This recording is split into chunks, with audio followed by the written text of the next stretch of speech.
So for journal number 4, I decided to focus on the question, what does Danto mean when he describes the embodied meaning and what is its definition in relation to the artist and to the audience?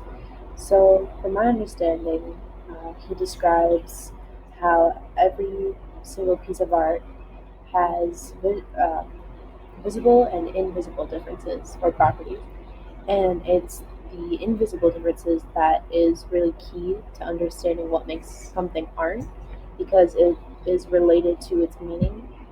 And so all works of art then have meanings which are embodied.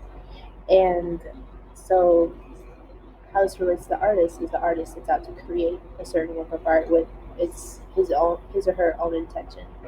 And then it is up to the viewer or the audience to take the work of art and interpret its meaning and um, what the artist could have meant. And then something else he mentions, which I think is really interesting, is how art isn't is about an open mind rather than an open concept, which makes sense considering the invisible differences are different for everyone, and so that's what makes it open-minded. Um, and then also, he talks about then at the end how dream or like when you dream, it's could be considered art, and then art when you're awake is wakeful dreams. So, and that's like one of his like last few lines was art in reality, how it's indiscernible, but it's the invisible differences that make art stand at a distance from reality. And I really like this quote because it goes back to what he was saying in the beginning about like during the Renaissance and like early artists, like it was uh, painting was supposed to be a window, so it's supposed to be very realistic and like it was like the pursuit of the visual truth.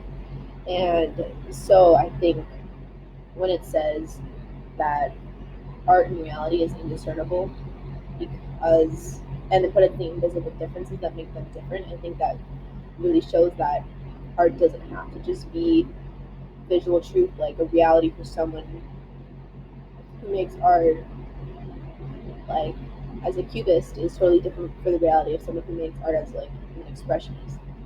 So I think I don't know, the way the the, the article, the text, like all connects at the beginning and end is I thought was really clever. And then overall, I really enjoyed reading this. Um, so far, not to bash the other readings, but this is my favorite reading because, like, I enjoyed all the examples he gave, and um, yeah, it's really interesting hearing what he thinks art is. And I agree for the most part. Like, it makes sense everything that he says, um, and and I think that the overall meaning of embodied meaning is important in understanding what art is because art is, like the definition says, up to the viewer, and so and the artist who makes the intended meaning. And so it really goes to show that art can be anything, or it can be many things, and it's different for everyone who sees it, everyone who experiences the art, and that's what I really liked about um, this definition.